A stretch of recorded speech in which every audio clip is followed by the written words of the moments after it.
Halo dan Sanak Pendidikan Banua.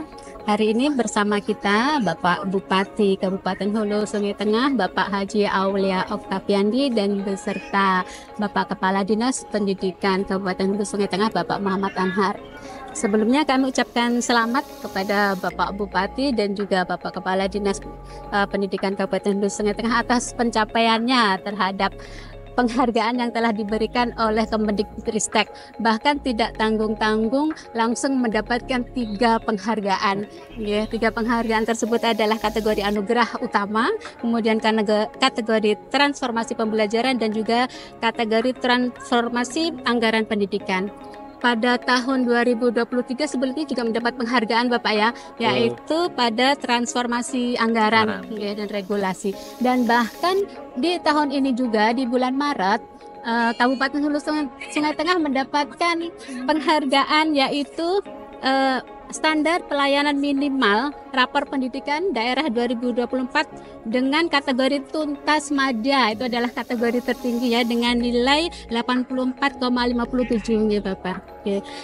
Jadi sesuai dengan jargon atau HST muda, makmur, unggul, dinamis. Ya, karena muda mungkin saking mudanya ugal-ugalan ya, tapi dalam hal berprestasi ya, nggak tanggung-tanggung sekali dalam 2 tahun berturut-turut mendapatkan penghargaan, dan di tahun ini bahkan 3 sekaligus.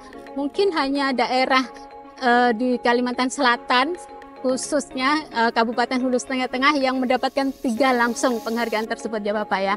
Oke.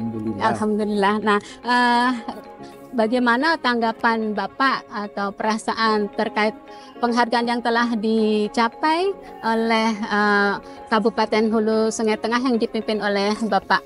Ya, jadi begini Bu Susi, sebenarnya kami dari pemerintah Kabupaten Hulu Sungai Tengah itu punya visi, misi, sebagaimana disampaikan tadi, ingin mencapai kabupaten kita ini lebih makmur, unggul, dan dinamis.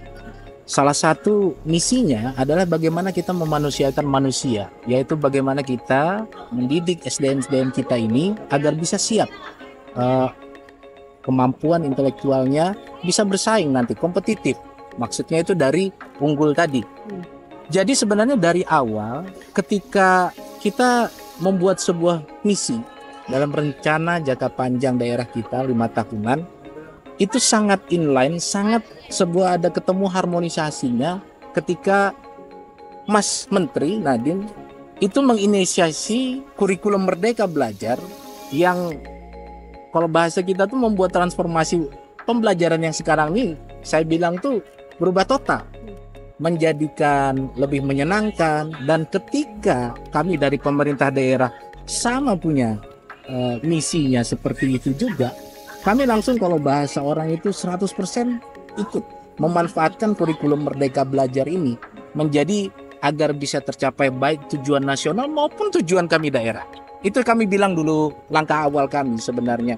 Ibarat kalau bahasa orang tuh suatu hal yang tidak direncanakan secara sengaja, minta maaf ya, mentang-mentang kita supaya dapat anugerah Merdeka Belajar kita mesti gini. Enggak, saya bilang tuh sudah dari awal kita punya misi, ingin memanusiakan manusia, ingin membuat pembelajaran kita menyenangkan dan pas itu. Nah, itu juga bisa terlaksana dikarenakan saya bilang ada sebuah langkah yang decisif diambil. Kalau bahasa saya itu sebuah political will yang diambil dari unsur pemerintahan.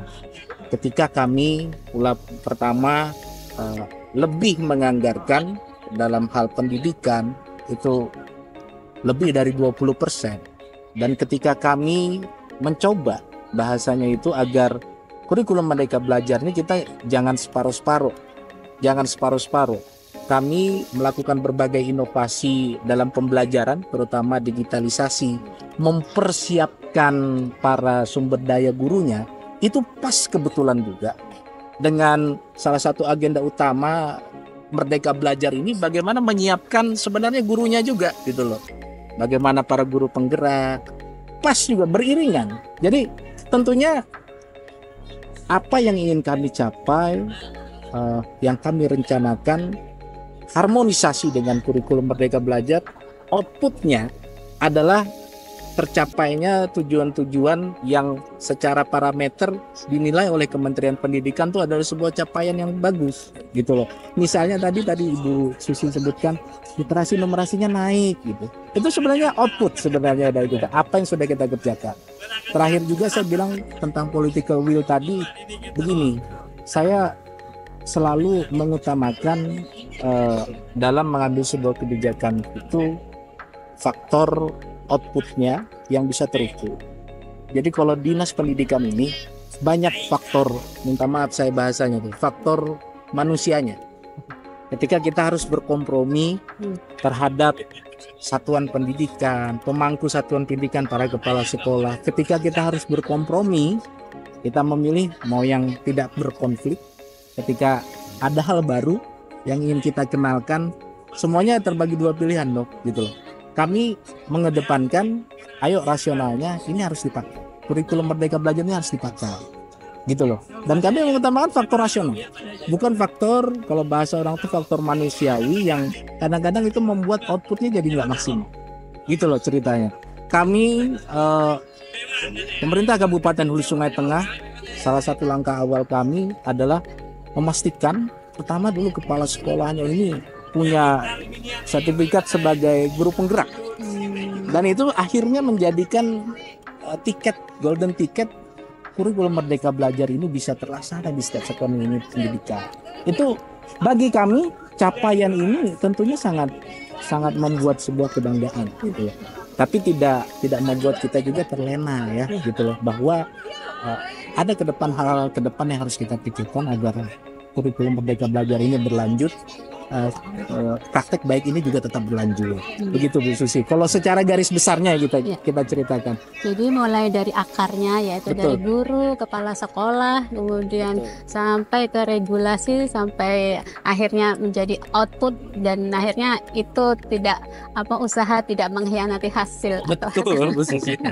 Ya, baik. Dan itu pantas dipertahankan atau bahkan ditingkatkan lagi Pak ya untuk tahun ke depannya. Insya Allah. Insya Allah.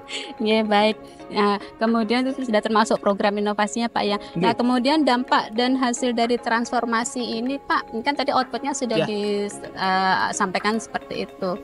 Saya lihat dampaknya, kalau pertama kita lihat kalau dari sisi kasat mata, kalau dari angka kita sudah punya angka raport pendidikan kita. Ketika ini alhamdulillah tahun ini SD sudah naik semua nih, madya semua. Tentunya kedepannya kita ingin semuanya naik, SMP juga naik. Nah kalau secara fisik kita lihat, saya ngelihat begini dampak fisiknya. Saya lihat para kepala sekolah, para guru sekarang mereka menjadi terpacu untuk tidak memiliki beban dalam konteks saya harus meluluskan siswa sekian, saya harus dapat siswa sekian, saya harus ngajar berapa jam ini tercapai, silabus ini selesai dalam waktu 2 bulan. Saya melihat sebenarnya justru guru yang memiliki visi growth mindset, dia merasa mengajar pun menyenangkan. Dampak yang nyata ini kita lihat tuh, guru ngerasa ngajar pun sekarang jadi nggak beban, tapi sebenarnya menyenangkan bagi mereka juga mengajar. Apalagi murid, saya bilang gitu. Murid juga bisa merasakan bahwa mereka tidak terpacu atau tidak seperti di deadline. Saya 2 bulan ini harus buku ini harus selesai gitu loh. Saya ngerasa sebenarnya murid-murid pun juga mulai merasa ini loh, mulai menyenangkan. Bahkan kami mencoba transformasi PAUD ke SD itu yang menyenangkan, mencoba agar kalau bisa outputnya semua siswa yang di HST ini, mereka yang ingin belajar, semua merasa senang dalam belajar itu loh. Bukan menjadi sebuah beban. Sebenarnya output yang ingin kita lihat itu seperti itu. Sehingga ya tercapailah sebuah harapan kita tuh, belajar sepanjang hayat. Orang-orang yang dididik di Hulu Sungai Tengah, dididik oleh guru-guru yang ada di Hulu Sungai Tengah ini, mereka udah nggak alergi lagi yang namanya belajar. Mereka senang justru belajar gitu. Output yang kita harapkan tuh sebenarnya yang kita lihat bertahap ada seperti itu loh, gitu loh. Jadi menghidupkan pembelajaran yang menyenangkan, Betul. disenangkan dulu gurunya, ya kan, Iya. sehingga ikhlas dan juga menularkan kebahagiaan tersebut ke anak-anak, sehingga anak-anak juga merasa senang belajar, sehingga belajar sudah bukan merupakan tuntutan tapi juga kebutuhan gitu. Kebutuhan. Ya. Bahkan kalau boleh saya tambah, Bu Susi, kami sebenarnya diminta oleh guru ketika kami dilantik 2021 itu masa Covid. Guru-guru ini pada ngeluh, Pak, dulu kami biasa ada pelatihan, kami kemana gitu ada pelatihan. Ya karena Covid kan begitu 2022, mereka pada nagih juga nih, kapan nih kami juga ada berlatih. Ternyata outputnya itu juga mereka jadi seneng juga untuk menambah kapabilitas kemampuan mereka sendiri ketika kita pemerintah daerah memberikan fokus pelatihan dulu kepada guru-guru.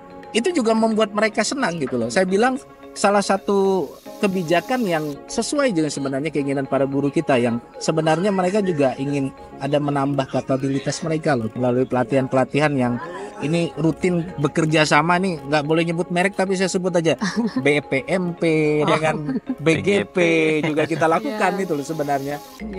Jangan-jangan itu juga salah satu kuncinya tuh gitu loh. Karena itu pun kalau tidak ada dukungan dari pemerintah daerah, kami yakin juga tidak akan berjalan, apalagi dengan anggaran ya Pak ya, tentunya di situ. Oleh karenanya memang pantas mendapatkan kategori tadi penganugerah dengan kategori transformasi anggaran ya Pak ya. Yeah. Ya. Dan mudah-mudahan lah dengan seiring meningkatnya kualitas pendidikan di Hulu Sungai Tengah ini juga meningkat pula kualitas manusianya, juga kesejahteraannya, seperti itu sesuai dengan amanat Undang-Undang Dasar 45 Pak ya. Betul. Oke. Mungkin nggak kecapai dalam 1-2 tahun, Iya. tapi mudah-mudahan 10 tahun kita lihat semuanya, justru outputnya akan kita rasakan tuh, kalau bahasa orang tuh secara kumulatif, secara kalau kurva itu dia langsung naik 10 tahun. Saya bilang begitu. Saya bilang gitu. Investasi pendidikan itu investasi jangka panjang. Kami justru berharap dengan peningkatan kapasitas guru, kapasitas insan pendidikan, apapun nama kurikulumnya ke depan, kita akan masih punya agen-agen perubahan yang memiliki growth mindset yang ada selalu abadi di Hulu Sungai Tengah. Itu loh sebenarnya. Ya. Dan itu memang namanya sejarah tercatat Pak ya. Dan mudah-mudahan kalau sampai ke depan lagi misalnya ada perubahan ini, kita bisa mempelajari, oh ternyata memang kualitas manusianya pendidikan itu harus dikuatkan. Betul. Sesuai dengan ajaran agama Islam Pak ya, Iqra, bacalah. Nah dari situ kan akhirnya manusia tuh berpendidikan seperti itu. Baik, nah kemudian untuk terakhir nih Bapak ya, rencana Bapak dan Pemda ke depannya untuk meningkatkan kualitas pendidikan SDM daerah yang unggul. Bahkan ini kan sudah unggul nih, tapi kan namanya ibarat beras aja Pak, ada bibit unggulnya banyak nih. Nah ini lebih unggul lagi apa Pak? Tentunya Bu Susi, kami berharap hari esok harus lebih baik daripada hari ini. Capaian yang ingin kita capai hari ini, itu kita harapkan ke depannya ada lagi capaian-capaian yang kita capai. Harapan kita semula bermula dari SDM kita, dari guru kita. Harapan kita sekarang yang paling role-nya yang paling utama adalah tentunya pertama siswa-siswa kita nanti yang kalau saat ini contoh kita digitalisasi, kita tekankan kepada guru untuk memanfaatkan Google Workspace for Education. Kita harapkan itu menurun ke siswanya. Sekarang siswanya yang jadi expert juga memakai media digital gitu. Dan ini sudah kami canangkan di anggaran kami pada perubahan nanti, yaitu kami menganggarkan kepada siswa-siswa SD untuk mulailah mereka pakai Chromebook gitu. Kami juga menyiapkan infrastrukturnya. Harapannya kami itu mempersiapkan infrastruktur internetnya. Kami kerjasama dengan Kominfo untuk daerah-daerah terpencil, mereka supaya dapat sinyal. Sekarang kan sudah ada tuh yang namanya internet satelit. Saya nggak boleh nyebut merek nih gitu loh. Tapi kan sudah ada. Sekarang semuanya harus merata gitu. Sekarang giliran siswanya. Kalau kita bilang gurunya, sekarang kita coba siswanya. Dan harapan ke depan tentunya pemerintah daerah ini nggak bisa berdiri sendiri. Pemerintah daerah ini dengan kerendahan hatinya, apapun capaian yang dicapai, juga tetap mengharapkan bantuan pusat. Jadi kami juga sebenarnya juga ingin mengharapkan dengan capaian yang kami capai ini bisa meyakinkan pemerintah pusat ketika kami mencoba secara beriringan, kalau tadi SDM-nya, kita juga coba melengkapi fasilitas fisiknya juga. Meskipun fisik itu bukan utama, tapi secara bertahap ke depan, harapan ke depannya juga fisiknya juga bisa memadai. Contohnya sekolahnya sudah memadai, yang lokal-lokalnya yang ternyata masih belum bagus jadi lebih bagus. Tentunya ini kalau bisa bilang tuh PR yang panjang. PR yang panjang. Hulu Sungai Tengah ada 161 desa, ada berapa 300 unit satuan pendidikan. PR yang sangat berat sama bagi kita. Tapi saya rasa begini, kalau kita ikhtiarnya bagus, kita harapkan outputnya pun juga nanti bagus. Kalau kita memang nawa itu kita ingin cerdaskan anak-anak kita, insya Allah akan dipermudah oleh Allah Subhanahu Wa Taala. Amin. Ya, insya Allah Pak. Niat baik, insya Allah diapinkan. Amin. Amin. Baik, terima kasih Bapak telah meluangkan waktunya pada kesempatan kali ini dan kami sangat mengapresiasi dan jarang-jarang Bapak punya waktu sehingga meluangkan waktu kepada kita.